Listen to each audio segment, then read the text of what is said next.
Oh, nice. Okay. I'm recording. Didn't say anything. Cool. All right. We're here. We're live. What's going on? What's going on, guys? We are in the Muscle Secret Show, 4:30 a.m. This show is going to be titled, or this part of this episode is called Tools for Transformation, TT. So yeah. You can only change with these tools. You don't have these tools, you're just not going to change. Exactly. So what you want to really start with is you want something you can capture a moment in time. Start with your camera. Start here. This is day one or one day. One day I can do it, or let's do day one. Use camera. It's the first one. Taking a photo of yourself, right? So we take a photo of ourselves, and then you do that. For somebody who's really starting out in their fat loss journey, taking a photo every day is actually better as opposed to taking a photo every month or every 2 weeks, because you're going to see fast results. So every day would be ideal. I want to add in another thing that people say to do is to look at the scale every day, right? No, forget the scale. Scale is not important in this point in time. The progress pictures that you're taking is actually what's going to let you see your progress, what you're making, because just the scale is going to go up and down. You can't rely on the scale. Yeah. There are points where you could use a scale if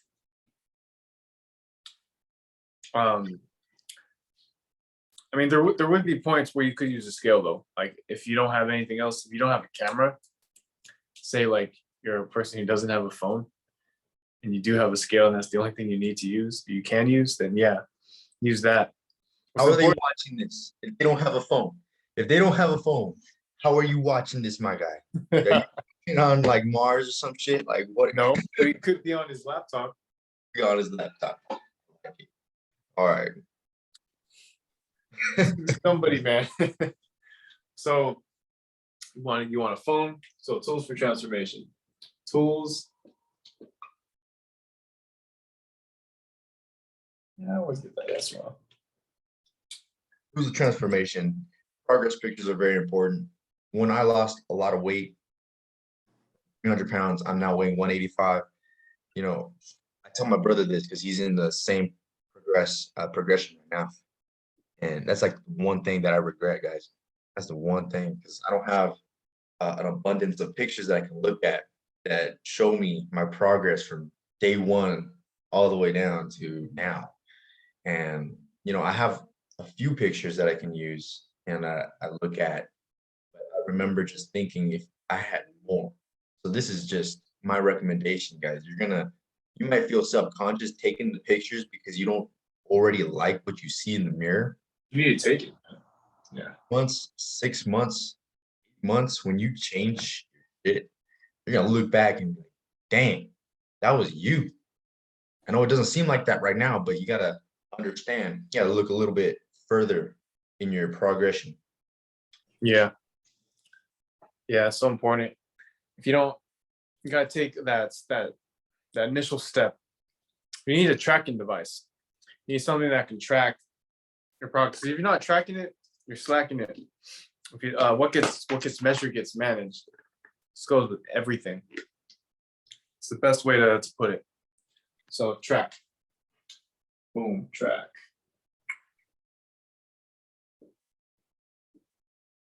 So I use phone.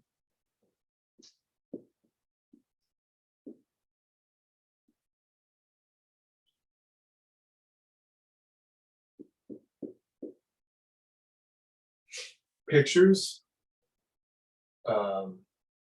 Next one would be,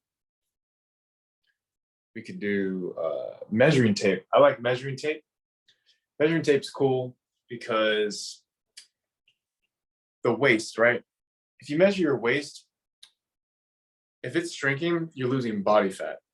And depending on if like you're a guy who's big as hell, then you just want to probably just lose weight. But if you're like around 20% body fat and you want to get to like 10% body fat, Now you can start using the measuring tape, and that will show you that you're losing actually body fat and not just weight. Right. Yeah. If you're an overweight dude or chick, Just uh, lose. don't have a measuring tape, you could just take a look at your pant sizes. And so Yeah, pant sizes, exactly. you might be in the 40s, you might be in the 50s. As you work out, you're gonna start seeing it go down by 2. Maybe your 48 pant size, you're gonna see 46 and 44 in the next couple months. So that's another way that you can track your progress. I never personally used a measuring tape. Only when I was at the gym, I measured my biceps. So, That's the best one to do, man. it is the best. It is the best one to do because it's the most accurate. But I just never did it for my stomach size. I was too insecure. I was too insecure to see that number. So seeing the pant sizes go down was a lot easier for me to handle mentally. And I would say also your shirt sizes too. If you start realizing that you look better in shirts, feeling better in shirts, or looking Yeah. good in tank tops. you know?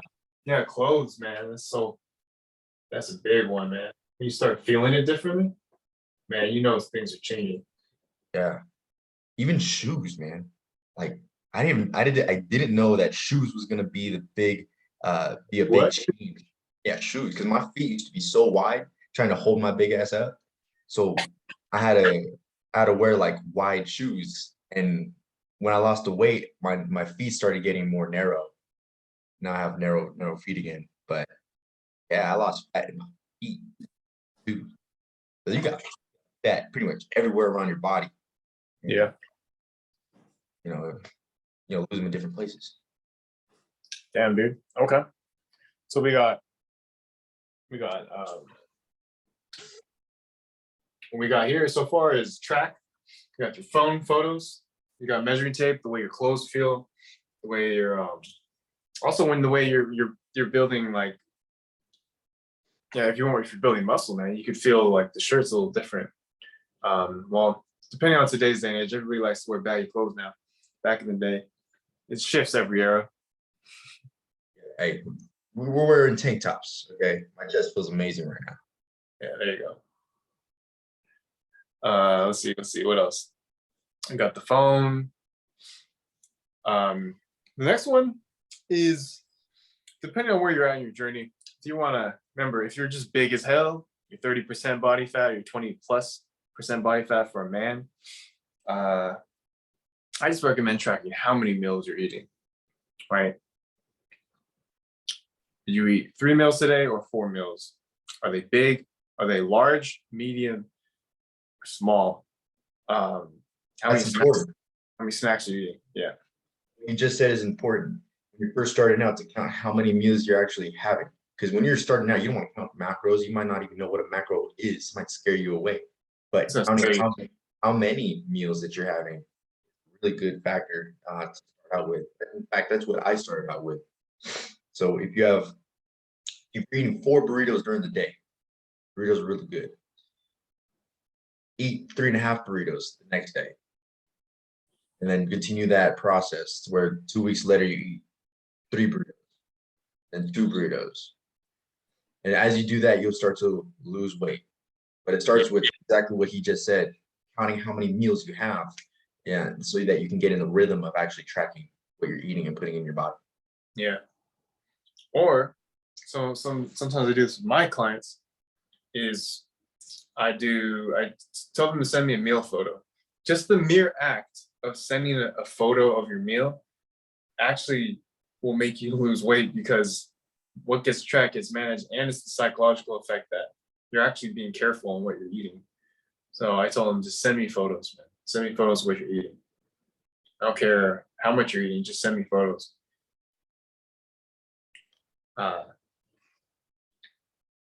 That way, it's a psychological effect. It's the Hawthorne effect, actually. Do you know about the Hawthorne effect? Is that an accountability aspect? Yeah.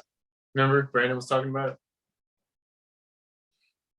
Yeah, so people who are working in a factory, they start to perform better when they're being watched by like supervisors or like the people who are taking notes on them. They perform a lot better as opposed to when they're not there. So having a accountability measurement put in place will actually make you want to perform better. Yeah. So Very smart. Yeah. Way to do it. Right. So the next one, what's that? When you have somebody looking and watching you and keeping you accountable, you feel obligated to do it. You feel like you had to do it. So Exactly. a next tool I would say is track your time. How long you're going to be working out for, and how long your rest periods you're working out for. Those are very important. I know at the fucking gym, I know a lot of you guys like to go in there and just fuck around, go on your phone, and just do this all day. Where you do one set of bench press, and then you're on the phone for about 5 to 10 minutes, and then you're wondering why you can't lose weight. You're wondering why you can't make gains. Okay. Yeah. I track the time in between my rests, my rest times. So if you're tracking your rest times, you're doing one set of bench press, you know you have about a minute 20 seconds of rest. And once that minute 20 seconds up, hitting it again. You continue in that process. You're keeping the tension in there, you're keeping your blood warm, you're keeping the chest activated. I'm using chest as just an example, but this is to any muscle group. Yeah. And in the zone. And that's how you're gonna lose weight. But if you're just gaggling, it's just not gonna work out for you. Yeah, you can't just like go in the gym and then just like wait 5 minutes, 1 minute, 3 minutes. Just like there's some structure to it. It depends on where you're at in your stage, but for us guys, we're trying to build muscle. Yeah, you want to make sure your time in between your sets is optimal. It could be 1 minute. It depends on what you're trying to do. But also, yeah, it also builds discipline because knowing that you only have a minute and 20 seconds of rest, you're not gonna go over that. That's what you have to do. And so you're gonna push yourself, and over time, you're gonna create that discipline to know that you have deadlines. Yeah, that was powerful. Yeah, I like that. And then the people who join our programs, we have an app where it actually gives you the amount of rest time, and you press that button. And once it's up, and then you go back to the next work, and then you go back to the next workout. Yeah. So another one, yeah, is counting the meals. The other one is time. This one I like to add to counting the meals is the food scale. Depending on how advanced you are, right? This is when you actually measure your food. This is for like crazy people like me. This is for psycho people, right? I don't recommend it. As a maniac, look how lean he is. So this is for food. This is a food scale where you actually track and you go into macros, which we can go into that tomorrow for the next episode. But yeah, food scale is like measuring out. Let me give you guys an example. For proteins, if you're like our size, right? Like 5'8", you're 5'8", man? 5'8". Yeah, 5'8". I'm 5'9"-ish. If you're like 5'9" and then you're about in the 200 to like 180 range, protein would be like 6 ounces of protein. Like it could be ground turkey, it could be chicken, it can be ground beef. About 6 to 8 ounces protein like per meal would be nice. And like another, like for measuring carbs, you wouldn't really need to use the food scale. You could just use like cups, like 0.5 cup of rice or 1 cup of rice. That's generally where you want to stay for each meal. Or like 1 cup of pasta, which is just a handful or a palm size, right? You can use those types of measuring devices, which is your hand. And then for fats, you want to use like a thumb of peanut butter, right? Thumb of oil, you could do that too. But that's like the general like foundation, right? Yeah. Definitely go into macros a little bit more on the next video because I go through a different approach. I go by just grams, and Oh, grams are good too. yeah, I don't look at my food because sometimes, like for example, peanut butter, you can have a spoon of peanut butter, right? But it could be actually 300, 400 calories because peanut butter is so high in calories. It's So very calories. Yeah. yeah, and it's so shit when it comes to the protein and calorie intake. It's just Yeah. but I go based off of like the numbers and then I dictate how much food or what food I'm gonna eat based off of that. So like snippet would be if I eat under 150 grams of carbs. So I just choose carbs that are gonna keep me within that range of 0 to 150. Yeah, exactly. So, and remember guys, I used to think that you need to eat big to get big. And when I did that, I just was very bloated. I remember I went vegan one time and I was just like, I just need to eat everything, a bunch of carbs, bunch of protein, and I wasn't even tracking it. I was just like eating whatever. You know what that got me? No results. I didn't track. I was just like going around and thinking, let's do it. Let's just like try it. You know what try did? Try got me try results. So That part right there. Trying. You don't try, you do. yeah, Yeah, don't be a yeah, crybaby. yeah, do. And since it's almost time, do you have anything else to leave it off on?